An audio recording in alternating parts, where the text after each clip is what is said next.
Sud Radio, on décrypte le monde. Are you ready? The countdown to the 5th of November is on. We are not going back. From the capital city of the United States of America. You are fake news. Who will become America's next president? J-11, chers amis, J-11 avant l'élection américaine, l'élection présidentielle américaine. Qui de Donald Trump ou de Kamala Harris ira ou reviendra à la Maison-Blanche? C'est ce qu'on verra. On le vivra évidemment en direct sur Sud Radio. Le compte à rebours est enclenché un petit peu partout. Que disent les sondages? Que vaut la campagne en ce moment? On en parle avec notre invité Georges Ayache. Bonjour. Bonjour. Bienvenue sur Sud Radio. Vous êtes historien spécialiste des États-Unis, auteur de nombreux ouvrages qui font référence sur les présidents américains, mais notamment celui-ci, 1960, la première élection moderne de l'Amérique. C'est publié chez Perrin. 1960, c'était une élection qui opposait Kennedy à Nixon, si je ne m'abuse. Exactement. Avec un premier débat télévisé. Le premier de l'histoire, en effet, qui a beaucoup polarisé les États-Unis et le public américain. Et dans lequel Nixon était transpirant, mal à l'aise, contrairement à Kennedy, ce qui a permis normalement à Kennedy de l'emporter d'un cheveu. L'homme qui était très malade paraissait en excellente santé, et celui qui était en excellente santé, malheureusement, ce jour-là, n'était pas tellement en forme. Et comme quoi la santé a toujours eu un impact, ou souvent eu un impact sur les élections américaines. C'est le cas en ce moment, mais avant ça, j'aimerais qu'on vienne sur le climat actuel de la campagne. Échange de noms d'oiseaux, c'est le cas de le dire, franchement, entre les deux candidats, tant Donald Trump que Kamala Harris. Donald Trump est-il un fasciste, a-t-on demandé à Kamala Harris? Elle a répondu oui, sans hésiter. À l'inverse, Donald Trump, au sujet de son adversaire Kamala Harris, je cite, c'est une personne stupide, un peu tarée, je traduis à peu près, avec un QI inférieur à la moyenne. D'abord, est-ce qu'on a déjà vu ça? Non. Incontestablement, jamais.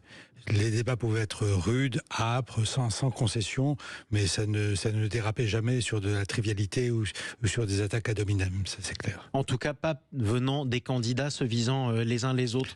Comment ça s'explique? Qu'est-ce qui a changé? Les sociétés ont changé, pas seulement la société américaine, la société française aussi. Quand on voit nos débats à l'Assemblée, ça donne pas une image très très valorisante. Donc c'est un phénomène un peu général, mais aux États-Unis ça s'est beaucoup amplifié. D'une part, en raison de la personnalité de Trump, qui est non seulement clivante, mais il donne facilement dans la vulgarité. Donc forcément, il y a des réactions en retour d'un côté. Et puis la société américaine est fracturée, elle est devenue triviale, elle est devenue vraiment un lieu d'opposition impitoyable, et on l'a bien vu avec le Capitole en 2021, ça peut arriver jusqu'à des extrémités de ce genre. L'invasion du Capitole par des partisans de Donald Trump, à moitié à son appel, des partisans qui contestaient l'élection, la victoire de Joe Biden contre Donald Trump. Ça avait été dénoncé par une partie du Parti républicain, le vice-président à l'époque d'ailleurs, Mike Pence, qui était sur place. Quoi qu'il en soit, revenons aussi à ce qui s'est passé. Vous parliez de la violence verbale, elle n'est pas que verbale, elle est aussi physique. Quelles que soient les outrances verbales et les insultes proférées par Donald Trump, c'est lui qui a été visé par une tentative d'assassinat. C'est lui qui a été visé, et d'ailleurs ça s'est passé à la trappe un peu par la propagande démocrate. Ils ont à peine effleuré le sujet pour finir par dire finalement il a bien cherché, et puis après blackout total, on n'en parle plus. Et comment on explique cette violence? Pourquoi Donald Trump cristallise une telle violence? Une telle haine? Parce qu'il est clivant. Il dit les choses de manière très très brutale. Il les enrobe pas du tout. Et Nixon parlait du même phénomène. En fin de compte, la majorité silencieuse qui est ignorée. Mais il avait les habitudes de la politique à l'ancienne, la courtoisie, la manière d'exposer les choses calmement et avec rigueur. Là, c'est plus le cas. Là, maintenant, ce sont des invectives, c'est des coups de Twitter. Voilà, c'est devenu très très très lapidaire. Et justement, dans un contexte pareil, qui a la faveur des sondages à ce stade? On a l'impression qu'on a des sondages contradictoires.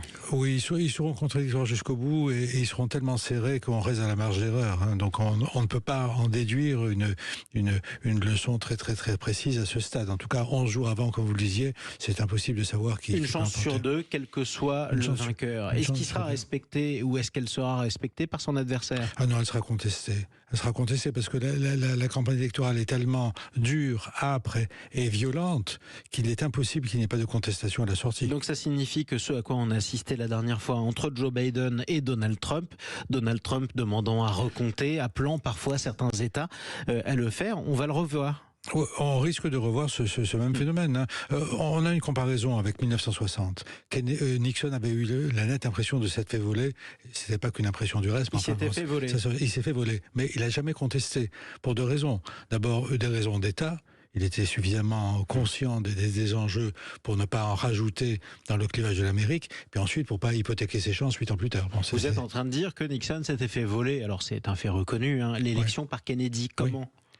Sur deux États, C'est-à-dire sur deux États qui étaient l'Illinois avec Chicago et le Texas. En 1960. Et comment ça s'était passé ? Comment un vol d'une élection présidentielle américaine, une des plus célèbres de l'histoire, a pu se produire ? Ce sont des voix qui ont été achetées, des urnes qui ont été bourrées à l'époque ? Absolument. Et notamment sur le Texas, ils ont fait voter tous les immigrés mexicains qui n'étaient pas enregistrés, avec des certificats de vote de complaisance. Qui avaient voté Kennedy à l'époque. Voté Kennedy. Je dis ça parce que je n'ai pas en mémoire, ça a pu arriver, hein, mais j'ai pas en mémoire une affaire similaire sur une élection présidentielle en France. Si c'est arrivé aux États-Unis, et c'est là que je veux en venir, est-ce que ça peut encore se produire, ce genre de choses ? Ça peut se produire pour une raison très simple. C'est un grand historien américain, Walter Russell Mead, avait dit la fraude est consubstantielle aux élections américaines. Ce qui est vrai, dans la mesure où on a une élection en 2 temps, au niveau des États d'abord, et puis ensuite le vote des grands électeurs à Washington, tout peut se passer. Chaque État a ses propres règles électorales. Mais la question est un peu dérangeante, parce que dans ce cas-là, ça veut dire aussi que Donald Trump, pourquoi pas, n'avait pas forcément tort de soupçonner des fraudes, à supposer qu'elles aient eu lieu. Alors je précise qu'elles ont été démenties. Mais en revanche, ça veut dire que ce sont des choses qui arrivent. Les fraudes ont toujours existé, même au niveau des sénatoriales. Hein. Johnson avait volé l'élection de sénateur en 1948 au Texas. Donc il savait très bien comment procéder au niveau d'une présidentielle. Donc là, vous êtes en train de m'expliquer que l'élection a rarement été aussi serrée dans les sondages et qu'on est à 11 jours, qu'on ne peut pas savoir qui va gagner, et qu'en plus, il y a de toutes les chances que des fraudes arrivent encore ? Mais elles arrivent de tous les côtés. Hein. Cela dit, ça peut s'équilibrer en fin de compte entre démocrates et républicains. Il faut pas être... Ce qui s'était passé en 1960, c'est l'ampleur de la fraude, qui était inusitée. Là c'est clair que c'était à part. Mais la fraude classique, si on peut dire, au niveau des États de petit tripatouillage, sans incidence véritable sur le résultat global. Hein. Alors parlons maintenant de la politique étrangère des Américains, et notamment du rapport d'abord des États-Unis à l'Europe, ça nous intéresse en premier chef. Quel président ou présidente la France, en général, a le plus intérêt à voir arriver à la Maison-Blanche ? Trump ou Kamala Harris ? Kamala Harris, parce qu'elle préservera les apparences au moins d'une relation avec l'Europe, mais le mouvement de fond de l'Amérique, c'est de se détacher de l'Europe. Que ce soit du côté démocrate ou du côté républicain, il n'y a pas beaucoup de différence. L'enjeu, c'est l'Asie. L'enjeu, c'est la Chine. Donc l'Europe devient résiduelle dans ce contexte. Parlons de ce qui intéresse aussi l'Europe, la guerre en Ukraine. Quel rapport avec la Russie de Vladimir Poutine aura l'Amérique si elle est à nouveau présidée par Donald Trump ? Il y aura un rapprochement avec la Russie, hein, dans la mesure où la guerre d'Ukraine se terminera, raréfaction des crédits américains, donc la guerre trouvera une issue. Et ça, c'est certain. Il y a de fortes chances. Rien n'est jamais certain, mais il y a de fortes chances. Et donc, l'intérêt de Trump, c'est de jouer la carte russe par rapport à la Chine. Dernière question, et elle est très importante. En ce moment même, on annonce des frappes israéliennes sur l'Iran, en ce moment, notamment du côté de la capitale, de Téhéran. La Maison-Blanche a annoncé que les Américains avaient été prévenus par Israël de ces frappes, que ces frappes étaient légitimes, c'était de l'autodéfense suite aux attaques iraniennes, mais qu'en revanche, les Américains n'étaient pas mêlés à ces frappes. Quel impact la guerre au Proche-Orient peut avoir sur la campagne américaine ? Ça dépend si ces frappes prennent une certaine ampleur et si ça s'envenime directement avec Téhéran. Là, ça peut gêner dans les derniers jours. Gêner qui ? Ça peut gêner le pouvoir en place, de toute façon, qui n'aura pas su peut-être maîtriser les Benjamin Netanyahou, etc. Et que pense l'opinion publique américaine à ce stade du conflit au Proche-Orient ? Est-ce que l'opinion publique est rangée derrière Israël et Benjamin Netanyahou ou pas ? Non, mais pas l'inverse non plus. Hein. Mais cela dit, une politique étrangère n'a jamais trop d'impact sur l'élection américaine. Jamais trop ? Jamais trop. Pourtant, ça avait été le cas précisément en Iran, lorsque les otages de l'ambassade américaine à Téhéran avaient été gardés par le régime des Mollahs. Parce qu'il fallait qu'il y ait des otages américains. S'il n'y avait pas eu d'otages, les Américains s'en seraient un peu... Et il n'y aurait pas eu d'impact. Donc là, vous êtes en train de me dire que concrètement, la situation internationale n'aura pas vraiment d'impact. Non, elle a rarement d'impact sur la politique étrangère américaine. Alors, dernière question, la plus importante, sur quoi va se jouer l'élection ? Sur les dernières impressions, sur peut-être une gaffe d'un candidat, hein, ça peut arriver. Le climat de tension est tel, les enjeux sont tels que tout peut arriver.